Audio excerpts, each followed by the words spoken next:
Okay, I'm doing yet another cat. Like I said in my last video, I want to try painting my last cat, who passed away from cancer in 2024. I still miss her a lot, and want to honor her more than just hanging a printed up photo of her on the wall. I plan to just try and recreate a real life photo, but I just can't seem to do any kind of normal painting, because I ended up turning it into a cat person. No, I'm not a furry, although I do enjoy a good anthropomorphic animal design, but that's more down to aesthetics. I really wanted to try and make it into one of those paintings of the cats with the Victorian era clothing on, so I gave her a dress with a little neck ruff thing, like the cat in my last painting. She wasn't really a girly type of cat to be put in a pink dress, but I liked how it looked with the blue background. She also had a cut on her right ear to signify that she was spayed. It made her look cool, like she was battle scarred, but in reality she just went to the vet. This cat's name was Faust. I got the name from an indie horror game I was obsessed with as a kid, called Stray Cat Crossing. I loved the pixel art it had, and the whole thing had such cool characters and creatures. And the one Faust is named after is this freaky human head dog thing. I didn't know it at the time, but the name Faust comes from a German mythological type story of an alchemist who makes a deal with the devil for unlimited knowledge. I remember having to do one of those icebreaker games on the first day of a new class in high school, and I mentioned having a cat, and they asked me what the name was, and people's first thought is that her name was Frost, and so I would usually have to correct it. The name is technically pronounced Faust, but they would then ask me what the name meant, and I just casually responded it meant the devil, not really wanting to explain the whole story behind it. And since I said it so nonchalantly, people laughed at my delivery. It was probably pretty funny, but I remember just feeling super embarrassed. But looking back, it's how everyone reacted to that name, with confusion. I got Faust as an emotional support cat after my best friend at the time moved across the country. People talk about extroverts adopting an introvert, and that was definitely the dynamic of our relationship. She gave me a bit of extra confidence to be myself, which unfortunately dwindled after she left. Even to this day, I've never found someone I get along with and bonded to quite as well as her, but I was given these two barn cats to make myself feel better and a little less alone. They were just supposed to be outdoor cats to watch over the gardening shed in the backyard, which had become infected with mice. Faust was only one of the kittens. The other one I named normally, her name was Saffron, and while Faust was more of a diluted tortoiseshell color, this one was a proper brown tabby. They weren't actually related, just born in the same barn at a similar time, so both needed homes around the same time too. The person who we got the cats from was actually a previous coworker of my mother's at my mom's old job. She wasn't particularly fond of this person, and she said it had made it kind of challenging for her to bond with these kittens. But after a few years, she really started liking Faust, if only for the peace and happiness that cat brought me. Unfortunately, Saffron didn't make it that far. At the time, we had two indoor cats, a ragdoll named Annabelle and a Persian named Winston, named by my dad after Winston Churchill because I guess they had the same grumpy faces. We got them before my family started actually rescuing shelter cats. When we got them, we were basically toddlers, so a good-tempered breed was important to my family, and ragdolls in particular are known for being docile, but two indoor cats was the absolute maximum my father would allow in our house at any one time. So the two kittens were outdoor cats only, and I went out there nearly every single day to sit and hang out with them, usually on the porch or in the garage.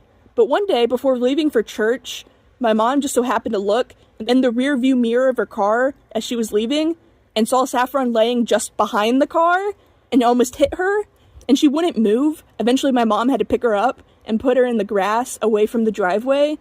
But when she came back, she was still there and hadn't moved at all. She was alive, just not really reacting to anything. I was on the younger side, maybe 13, and felt bad because it was a hot day. So I brought her out a thing of water and put her paw in it to try to maybe help her cool down. And I went back inside to cook myself a meal, and my mom had gone out there and asked why I put her paw in the water, and I didn't expect her to actually keep her paw in there, and it was kind of an indication of how bad she actually was. I think she had fading kitten syndrome. It was my only guess at the time, and even now, I don't know exactly what happened, but she died later that night, leaving Faust alone. And not long after Saffron passed, Winston did too. The difference being that Winston was definitely old enough to kick the bucket, I think like 10 to 11 years old, and he was also deteriorating and would just stay in the bathtub all day and cry, but at least he lived a long life. He was definitely my dad's cat. He would lay on his lap and just purr and drool, like a lot, like enough that I wouldn't pet him often because I just found it gross. But that cat loved my dad, who didn't seem to mind the drool too much, but he was put down before he could get any worse. And Faust was allowed in the house to fill his place. I remember the day she came back from being spayed, since that was her final requirement for being an indoor cat. She happily ran inside the house and followed me through the backyard, and she made these little merp sounds as she went.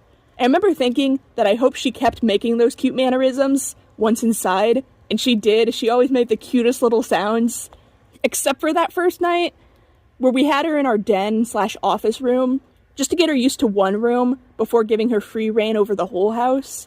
And I heard her crying and looked over, and she's pooping on the floor. She seemed to not even want to do it, hence the uncomfortable crying. But I think it was the change and excitement of being in the house that gave her a tummy ache. But my mom was nice enough to clean it up for me and said that it wasn't either of our faults, which made me feel better. She never did poo on the floor like that again. And that night, I slept with her on a recliner chair all night, and she laid in the nook of my neck for most of it. She was such a cuddly cat. Faust and Annabelle hated each other, though, like how Annabelle didn't like Winston, and Faust didn't like the cat that came after Annabelle, that being one of my current cats, Rue. She hated her. But I would always like to say that if Faust won the cat lottery and went from a barn cat to a pampered indoor one, then Annabelle lost that lottery because she was supposed to be a show cat. However, the breeder didn't think her eyes were quite blue enough, so sold her to us. And so instead of winning national cat shows, she was just stuck living as some house cat to a random family in Indiana. But I wonder if that may have been a blessing in disguise, because I guarantee she would have got more love from us than a breeder who was willing to sell her over eye color. She definitely acted like a diva, though. She would always freak out and obsessively lick herself whenever a person had the audacity to pet her. But if Winston was my dad's cat and Faust was mine, then this one was definitely my mother's.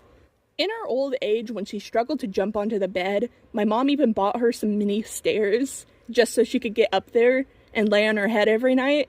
The cat did not respect personal space when it came to my mom, but again would sometimes act disgusted if I had the gall to touch her.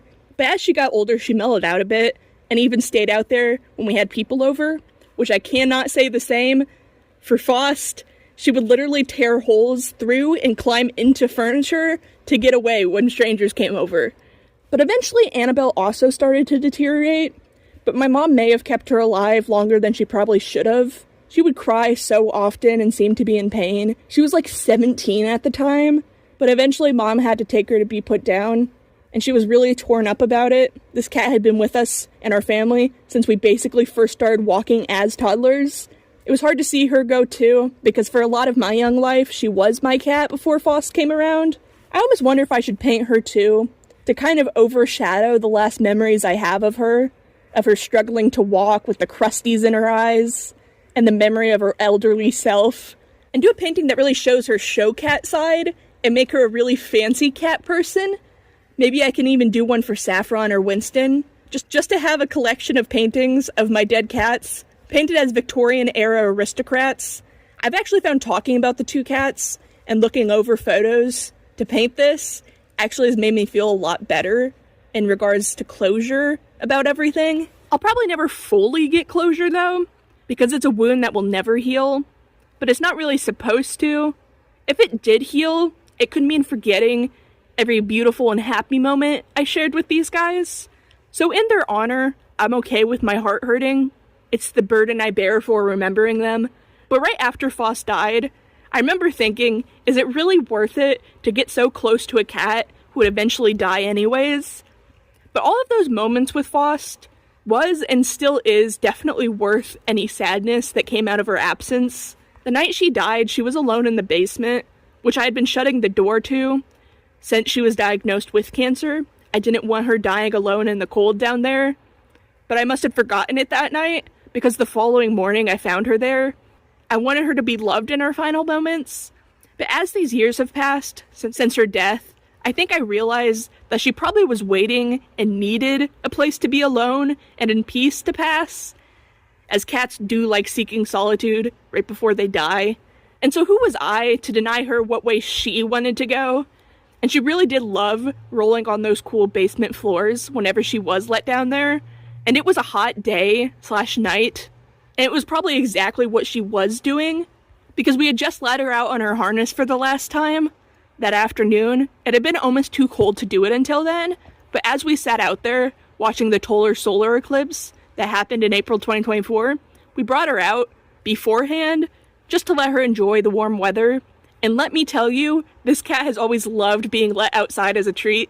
She would cry and scream when I had the nerve to try and sit outside without her. So I like to think that she did everything she loved doing one last time. When I found her in the basement, it almost looked like she had died in the middle of her rolling on the cool floor. So I can only hope that was the case. Again, I will never fully get closure, because I never will fully know what happened. But over time, I found ways to think about it that make me feel better. I've also found actually facing the sadness and talking about it helps a lot more than just ignoring it and trying to move on. But yeah, anyways, that's enough of my sad dead cat stories. This painting is almost done. It's on a bigger canvas than I normally do. I accidentally bought 1 inch by 1 inch too big of canvases, and it's way more noticeable than I thought it would be. But I'm gonna put this one by my window and curtain, and so it being out of the way, I might not even notice the size discrepancy.